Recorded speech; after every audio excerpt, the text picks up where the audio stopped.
Paabiso sa mga customer ng Meralco, tipid-tipid po muna tayo bago magpasko dahil ang singil nito sa kuryente ngayong buwan muling tataas. Kung magkano, alamin natin sa sentro ng balita ni Noel Talakay. Noel?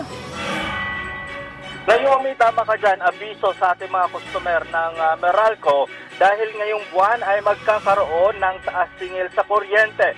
Sa isang press conference kaninang umaga, sinabi ng Meralco na nasa 43 centavos per kilowatt hour ang itataas sa singil ng kuryente. Halimbawa na yun, kung ang isang bahay ay kumukonsumo ng 20 kilowatt hour, mayroon itong kabuang bill na 85 pesos. Paliwanag ng Meralco, humina kasi ang palitan ng piso at dolyar, nakaapekto sa pagtaas ng singil sa generation at transmission charges, taxes at iba pang charges. Ayon sa Meralco, tumaas din kasi ang singil sa kanila ng may-ari ng power plant generators tulad ng Independent Power Producer o IPP, Power Supply Agreement o PSA at Wholesale Electricity Spot Market o WISM, kung saan dolyar ang kanilang ginagamit.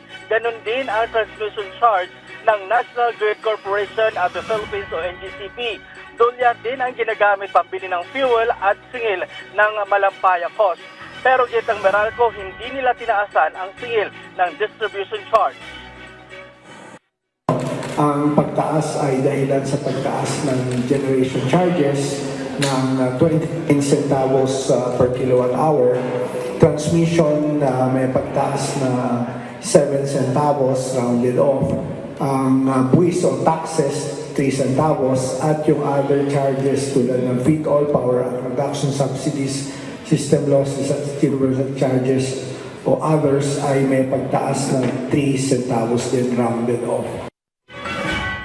Naomi, sabi naman ng Meralco na mas mataas pa rin ang konsumo ng mga customer ng Meralco tuwing summer dahil nga na gumagamit ng aircon, electric fan at kung ano-ano pa na pampalamig.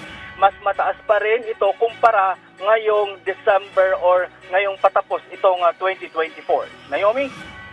Maraming salamat, Noel Talakay.